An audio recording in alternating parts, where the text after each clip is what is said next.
उत्तर प्रदेश की जिन 10 विधानसभा के लिए उपचुनाव होने हैं उसमें प्रयागराज जिले की फूलपुर विधानसभा का चुनाव भी शामिल है। सभी सियासी पार्टियों ने इस उपचुनाव के लिए अभी से अपनी तैयारियां शुरू कर दी हैं। फूलपुर विधानसभा की सीट यहां से विधायक रहे प्रवीण पटेल के लोकसभा में चुनाव जीत जाने के बाद खाली हुई है और इसके बाद भारतीय जनता पार्टी और समाजवादी पार्टी की तरफ से यहां पर प्रत्याशियों के चयन को लेकर सियासी कवायद तेज हो गई है। भारतीय जनता पार्टी के पास अभी जो पैनल में नाम आए हैं उनमें कुछ नाम स्थानीय स्तर के ब्लॉक प्रमुख और पार्टी के पदाधिकारियों के हैं जो एक खास बिरादरी से जुड़े हुए हैं। गौरतलब है कि फूलपुर का जो विधानसभा का इलाका है वो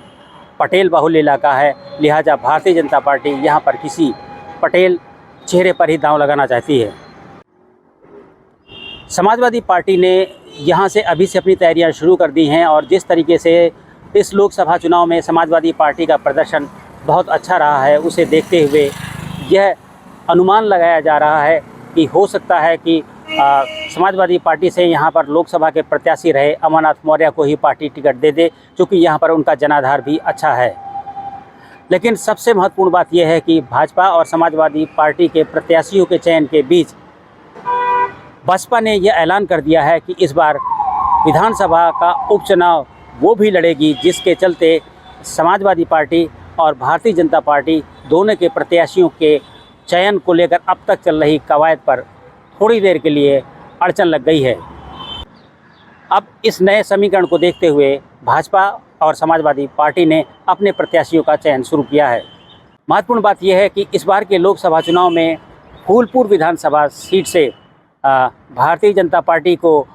सपा के तुलना में कम वोट मिले थे, करीब 11,000 के आसपास कम वोट मिले थे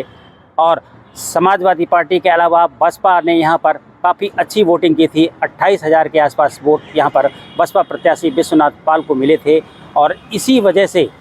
भाजपा और समाजवादी पार्टी दोनों इस बात को भी अब अपने प्रत्याशी के चयन में शामिल करना चाहती हैं कि क्या बसपा के आने के बाद अभी तक जो नाम उनके यहाँ विधानसभा चुनाव के प्रत्याशियों की लिस्ट में चल रहे थे उसे बदलने की ज़रूरत है या कोई नया प्रत्याशी लाने की ज़रूरत है।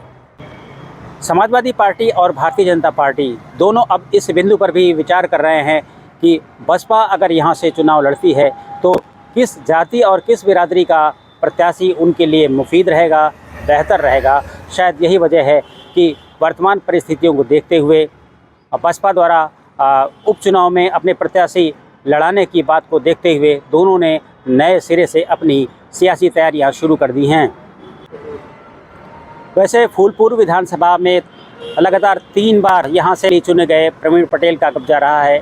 2 बार वो भारतीय जनता पार्टी से और 1 बार वो बसपा से यहां पर विधानसभा के प्रत्याशी के रूप में लड़े हैं और विजय भी हासिल की है।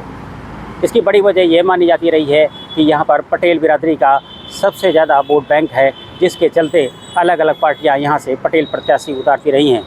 दूसरे नंबर पर यहाँ से ब्राह्मण बिरादरी से जुड़े लोग आते हैं और शायद यही वजह है कि भारतीय जनता पार्टी पटेल के अलावा एक दूसरा जो विकल्प खोज रही है वो ब्राह्मण प्रत्याशी का भी है। ब्राह्मण प्रत्याशियों के कई चेहरे यहाँ पर ऐसे हैं जो अपनी दावेदारी आने वाले विधानसभा के उपचुनाव के लिए कर रहे हैं।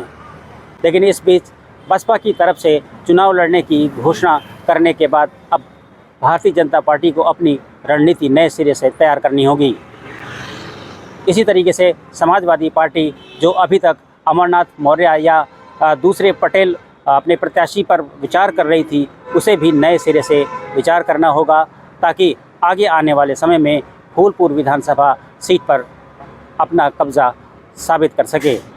Dinesh Singh, TV9 UP, Prayagraj.